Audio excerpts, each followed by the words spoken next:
Naomba nikukaribishe moja kwa moja katika kipindi chetu tena mara nyingine baada ya kujifunza habari ya ibada. Yapo maswali mengi yameibuka mioyoni mwa watu, na nashukuru Mungu kwa sababu watu wanaendelea kujifunza. Watu hawana akili zile za kukaririshwa, lakini watu wanataka kuchanganua yale ambayo yanaonekana kwamba hayaleti mwangaza mzuri. Na basi naomba nikukaribishe ili kwamba uweze kujifunza pamoja na mimi katika maswali ambayo watumishi wa Mungu wameyauliza. Ni mengi sana, na usifikiri kwamba hatuyajibu maswali yako, tunayajibu. Yanakuwa ni mengi sana. Sasa itatuchukua muda mwingi sana kuweza kuyajibu haya maswali kwa sababu ni wengi ambao wameuliza. Naomba tuweze kuyaweka kwa pamoja maswali yote ili kwamba yasituletee mkanganyiko, na ufuatilie vizuri sana video hii hadi mwisho ili kwamba upate uelewa wa kile ambacho ulikiuliza. Usije ukasema kwamba mbona nimeuliza swali langu na bado halijajibiwa. Basi nitakujibu ndani ya fundisho hili ambalo natamani nifundishe. Itakuwa kama vile kujibu maswali ambao baadhi ya watu wameweza kuuliza, hasa kuhusiana na somo ambalo tumekuwa nalo la ibada. Nishukuru Mungu sana kwa sababu kuna watu ambao hawana akili za kukaririshwa, lakini wana akili za kuchambua baada ya kusikiliza. Basi Mungu akubariki sana na unifuatilie katika hili ambalo natamani nizungumze na wewe katika majira haya. Mimi ni Samuel Mapendo Feruzi, endelea kunifuatilia hatua moja baada ya nyingine. Naomba tuanze na swali la kwanza ambalo mtumishi mmoja wa Mungu ambaye sitamtaja jina, lakini kama watu watakuwa wamenipa ruhusa ya kuwataja majina basi nitawataja majina, lakini kwa leo sitataja majina yao kwa sababu sijapewa nafasi ya kutaja majina yao. Basi naomba nianze na swali la kwanza. Huyu ameuliza hivi. Ameuliza kwamba mwalimu, naomba utupe ufafanuzi. Umesema kwamba ibada sio mahala, au ibada sio la kupangia siku, ibada ni maisha. Na je, mbona Mungu aliwaamuru wana wa Israeli na Mungu aliamuru siku ya Sabato ishikwe? Ndivyo ambavyo ameuliza huyu ndugu yetu. Amesema kwamba katika Kutoka sura ya 20 na mstari wake wa 8 anasema kwamba ikumbuke siku ya Sabato na uweze kuitakasa. Na mbona umesema kwamba basi ibada sio siku na Mungu amesema kwamba ikumbuke siku ya Sabato na uitakase? Kwa nini basi tushike amri moja na baadhi kwa zile amri 10 na amri zingine basi tusiweze kuzishika? Kwani itakuwa imependeza? Bwana Yesu asifiwe sana. Ninashukuru sana kwa swali hili. Ni swali nyeti sana na ni muhimu sana kwa habari ya Sabato, na naomba nikufundishe kwa kidogo katika kulijibu hili swali. Kwanza cha kujua, twende tujue Sabato ni nini, ili kwamba tuweze kujua kwamba imeamriwa watu waweze kuabudu siku ya Sabato. Sabato ni nini? Sabato maana yake ni pumziko la kuacha kufanya kazi. Ndio maana Mungu alisema kwamba siku sitafanya kazi na siku ya saba ni pumziko. Manake sio pumziko tu la kawaida, ni pumziko la kuacha kufanya kazi. Manake kwamba watu walikuwa wanafanya kazi siku 6, basi anza kufanya kazi siku 6, na siku ya 7 unatakiwa ukae katika mapumziko, kwa sababu Mungu wako alifanya siku 6 kazi na siku ya 7 akapumzika. Kwa hiyo pia na wewe fanya siku 6 kazi na siku ya 7 uweze kupumzika. Kwa hiyo maana ya Sabato ni mapumziko au pumziko la kuacha kufanya kazi. Kwa hiyo ni neno tu la kawaida linalomaanisha kwamba ni kupumzika, na pumziko hilo ni la kuacha kufanya kazi. Kwa hiyo kaa nyumbani, tulia. Bwana Yesu asifiwe sana. Naomba unisikilize hapa. Sio kwamba Mungu aliamuru kwamba ni siku ya ibada.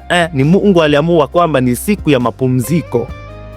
Na hiyo tunaiona katika Mwanzo sura yake ya 2 na mstari wake wa 1 hadi ule wa 3, kwamba Mungu alifanya siku 6 kazi na siku ya 7 akapumzika. Ni pumziko la kuacha kufanya kazi. Na cha kushangaza sana, hakuweza kumwamuru Adamu aishike kama siku ya Sabato, kwamba hiyo ndio itakuwa siku yako ya kufanya kazi siku 7, siku 6 na siku ya 7 ni siku ya kupumzika. utakuta Abraham hakuamriwa hivyo, Nuhu hakuamriwa hivyo, cha kushangaza Isaka hakuamriwa hivyo, cha kushangaza hata Israeli mwenyewe baba yao Yakobo hakuamriwa hivyo. Kwa hiyo amri ikilibaki kwa wana wa Israeli na sio kwa mataifa yote. Kwa nini? Mungu aliwaambia kwamba fanyeni siku 6 kazi na siku ya 7 hiyo pumziko. Kwa nini pumziko? Hilo pumziko litambatana na kumbukumbu ya kwamba ninyi mlikuwa watumwa katika nchi ya Misri, na hakuna kitu kingine kinachohusiana na ibada. Hakuna. Hakuamuru kwamba siku hiyo ya mapumziko kwamba mfanyeni ibada. Hakuamuru kwamba siku hiyo ya mapumziko nendeni sehemu mkaabudu. Ilikuwa ni siku kwamba wapumzike kwa kuacha kufanya kazi, ili kwamba wakae na watoto wao manyumbani kwao, kuwakumbusha kwamba ninyi mlikuwa watumwa katika nchi ya Misri. Na ndio ilikuwa na sababu kubwa ya kuweza kushika siku ile ya Sabato. Lakini cha kushangaza leo kuna watu wanaitwa ni washika Sabato. Ni washika Sabato. Watu wengi wanaitwa washika Sabato. Hichi kinashangaza sana. Sana sana sana sana. Basi hilo ni jibu tosha ambalo nataka nikupe. Kwa hiyo Sabato haihusiani na masuala ya kiibada. Sabato iliamuriwa kwa taifa moja tu la wana wa Israeli na sio sheria ya mataifa mengine. Kwa sababu gani? Katika dunia nzima ni taifa mojawapo tu ambalo lilikuwa ni taifa lenye kumwabudu Mungu aliyeziumba mbingu na nchi, na ni taifa la Israeli peke yake. Kwa hiyo Mungu alitoa hiyo sheria ili kwamba iweze kutumika kwao na iwe kumbukumbu kwamba wao walikuwa watumwa katika nchi ya Misri, na imetosha kwao. Na sio kila nchi ambao walikuwa watumwa katika nchi zingine. Ni Israeli ndio tuna historia. Kama wengine walikuwa watumwa sawa, ni kwao, lakini Biblia inatuambia Israeli walikuwa watumwa miaka 400. Kwa hiyo kumbukumbu hilo lilikuwa la kwamba walikuwa watumwa na sasa wako huru katika nchi yao. Kwa mapumziko yaliashiria kwamba walikuwa ni watumwa katika nchi ya Misri, na sio kwamba mapumziko hayo yaambatane na ibada. Hilo jambo uweze kulielewa na limekaa hivyo, na ninaomba nimalize katika swala hilo la kwanza. Lakini jambo la pili, la mtu mwingine ameuliza kwamba basi miungu wale wanaoenda kufanya ibada ya miungu tuiteje? Jambo la kuelewa ni kwamba, ndugu zangu watumishi wa Mungu, nikizungumza ibada, kumbuka nilisema ni mahusiano yako ya kina wewe na muumba wako, na kwamba unaenda ibadani. Hakunaga neno kwenda ibadani, lakini nilizungumza kwamba ni neno la kwamba tunaenda katika kusanyiko la mambo ya usuo Mungu, kama ni akina baba, kama ni akina mama. Sasa katika lile kusanyiko ndipo kunaweza kuwa vitendo vya kiibada na sio ibada. Vitendo vya kiibada, baadhi ya vitendo vya kiibada. Kwa mfano mle ukatoa ukatoa sadaka yako, ukatolea wajane, ukatolea mayatima mle, au ukamsujudu Mungu wako na kumuinamia na kumwimbia. Hivyo ni vitendo vya kiibada, lakini au tuzungumze kwa lugha nyepesi kwamba hiyo ni sehemu ya ibada, lakini sio ibada kwa ujumla. Ibada ni maisha yako hata kama hujaenda katika kusanyiko, maisha yako kwa ujumla. Ndio maana mtu mwingine asipoenda katika kusanyiko anajiona kwamba ni mnyonge sana. Anaona kama siku hiyo kama vile Mungu amemwacha. Ni mahusiano yako wewe ya kina na muumba wako. Unaenda ili kwenda kujengana. Ndio maana Paulo alizungumza kitu kimoja, kusanyikeni kama ilivyo desturi ya wengine. Kwa nini tukusanyike? Tunaenda kule kwenda kujengana. Sijaamuru watu kwamba wawe wapagani wabaki tu nyumbani. Tunaenda kwenda kujengana. Kule utapata maarifa, utajifunza vitu vingi, lakini ukumbuke kwamba mahusiano yako ya kina ndio ibada kabisa. Kumbe waimbaji wengi wanaimbaga, na watu tunajua hizi nyimbo kwamba ibada njema huanza nyumbani. Wapi? Nyumbani, ndani ya moyo wako wewe. Mwili wako ndio nyumba na ndio makao ya Mungu. Kwa hiyo ibada inaanza ndani ya moyo wako wewe, mahusiano yako wewe na Mungu. Yale ya kina, yale ndo ibada. Kwa hiyo unaenda kule katika kusanyiko lile kwenda kufanya vitendo baadhi ya kiibada kule. Na cha kushangaza, mtu mwingine anaweza akaenda katika kusanyiko na asifanye hata kitendo kimoja cha kiibada na akarudi hivyo hivyo. Karudi hivyo hivyo kabisa, inaeleweka. Kwa hiyo Mungu wa mbinguni aweze kukubariki.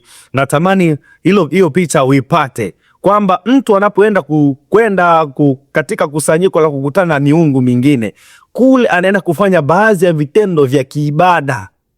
Na ibada sio tu muumba wako, vitendo vya kiibada unaweza ukavifanya hata kwa miungu, inawezekana na tunaiona. Kwa hiyo kule huendi kufanya ibada, lakini unaenda kufanya sehemu ya vitendo vya kiibada. Ibada inahusiana na mahusiano yako wewe na muumba wako, hata kama hujaingia katika kusanyiko. Na maisha kabisa mazuri, cha kukuambia ndugu yangu, ni maisha ambayo uko peke yako, hakuna watu wengine. Ndio kuna tafsiriwa maisha ya mwanadamu. Maisha sio kusanyiko, maisha ni kule ndani uliko wewe peke yako, maisha unayoishi peke yako. Chumbani kwako unaongea nini? Unawaza nini? Unaishije? Mazungumzo yako, mipango yako, mawazo yako, ndiko kuna maisha kule, ndiko kuna mahusiano, ndiko kuna utakatifu kule, ndiko kuna ibada kule ya kina. Kule tunaenda basi kunoana. Tukienda katika kusanyiko tunaenda kunoana, kwamba mmoja amnoe mwingine, huyu ana maarifa yake, huyu ni mwimbaji na nini, basi tunanoana, tunasogezana, lakini ni vitendo vya kiibada. Maisha halisi yapo nyumbani kabla hujaenda katika kusanyiko hilo. Na mtu mmoja ameuliza, nafikiri summarize habari za ibada, lakini mtu mwingine ameuliza habari pia za kanisa. Naomba pia nilieleweshe kwamba hakunaga tendo kwenda kanisani. Tuelewe hilo jambo. Hakunaga jambo la kwenda kanisani. Je, mwalimu, kwenda kanisani ni vibaya? Sijasema ni vibaya. Na neno la Kiswahili linalomaanisha kanisa lilizungumzwa vibaya, na hakunaga tendo kwenda kanisani. Mtu huwa haendi kanisani, lakini mtu huwa anaishi kanisani. Neno kanisa limetafsiriwa vibaya kwa sababu ya Kiswahili, kwa sababu wakati mwingine tunazungumza Kiswahili, ni lugha yetu pendwa, tunamshukuru Mungu kutupa lugha ya Kiswahili, lakini ina mapungufu baadhi katika masemi fulani na tafsiri za hayo masemi. Kama neno kanisa lilitafsiriwa vibaya. Neno kanisa maana yake ni eklesia. Eklesia ikiwa na maana ni kwamba ni kusanyiko la watawala wanaowakilisha utawala fulani. Kusanyiko la watawala wanaokutana au wanaokusanyika kwa ajili ya kuwakilisha utawala fulani. Kwa mfano, katika utawala wa Rumi kulikuwa na eklesia, ni watawala wa nchi mbalimbali ambao walikuwa wamesimamishwa katika miji ili kuweza kuwakilisha mtawala mkuu au utawala mkuu. Kwa mfano, akina Herode wale walikuwa ni eklesia ya utawala wa Rumi, kwamba walikuwa wanawakilisha taifa la Rumi katika nchi ya Israel. Kwa hiyo utakuta kwamba mfumo wote ambao ulikuwa unaendesha nchi ya Israel ulikuwa ni utawala wa Kirumi. Bwana Yesu asifiwe sana. Kwa hiyo ndivyo ilivyo Kristo aliposema kwamba nitalijenga kanisa langu, manake atajenga kusanyiko au ataunda kusanyiko lake jipya, ambalo hilo kusanyiko litakuwa ni la kumwakilisha yeye kama mtawala mkuu. Ndio maana alijiita yeye ni mfalme wa wafalme. Wafalme nani? Sisi ambao tunamwakilisha hapa duniani. Akiwa mbinguni, sisi tunamwakilisha hapa duniani kama watawala. Kwa hiyo kusanyiko lote la watawala wanaomwakilisha mtawala mkuu au kuwakilisha utawala mkuu, hilo kusanyiko linaitwa eklesia, na ndio maana ya kanisa. Kristo aliposema nitalijenga kanisa langu, manake nitajenga eklesia yangu au watawala wawakilishi wa ufalme wangu mimi hapa duniani. Manake ufalme wangu unafanya kazi mbinguni na duniani, lakini kwa sababu mimi sitakuwa nao katika mwili, wao wataniwakilisha mimi katika mwili nikiwa niko mbinguni. Lazima hilo jambo uweze kulielewa. Kumbe sasa kanisa, mtu huwa anaishi kanisani, lakini mtu huwa haendi kanisani.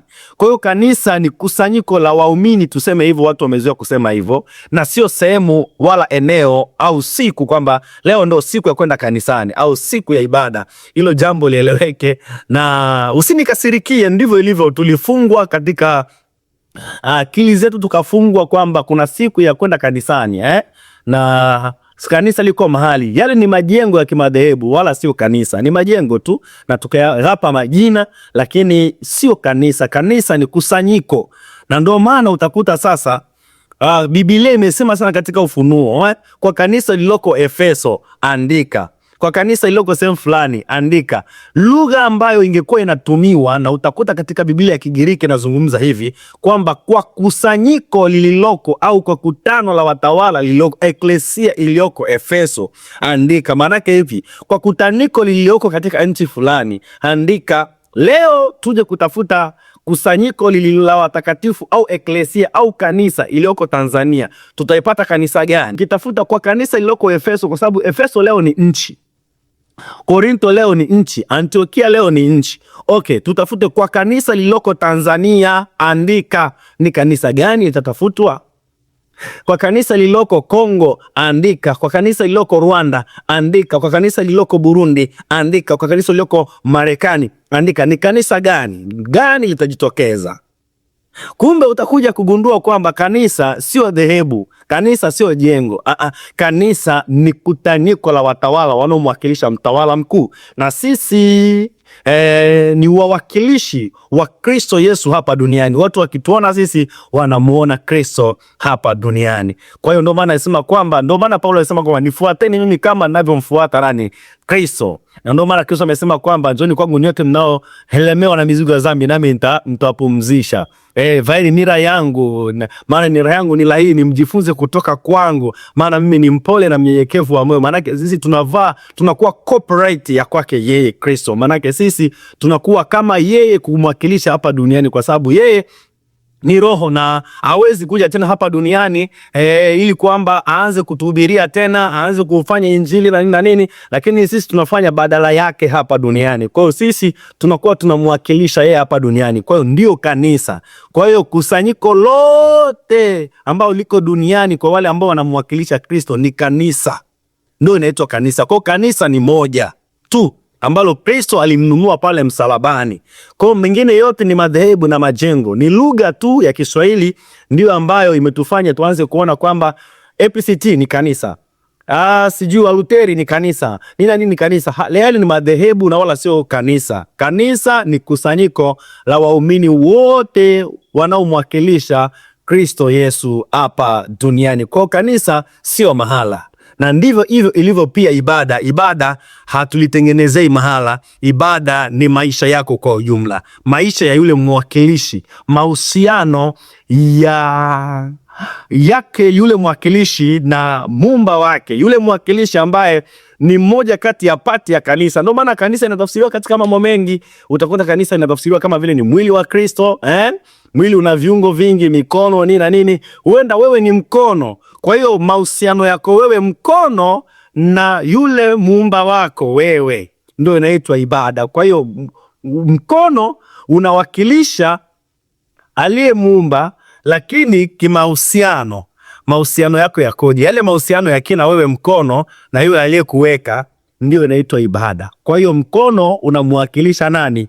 Muumba, na yale mahusiano yako wewe ndio tunaita ibada. Lazima uelewe hilo jambo, na Bwana wa mbinguni akubariki na uwe na wakati mwema, na tutaendelea kujibu maswali mengi ambayo watu wanauliza mbalimbali. Basi ubarikiwe sana, nikutakie muda mwema mahala ulipo.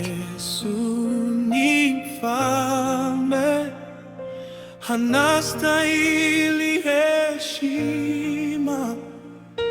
wakati wote ni tamu.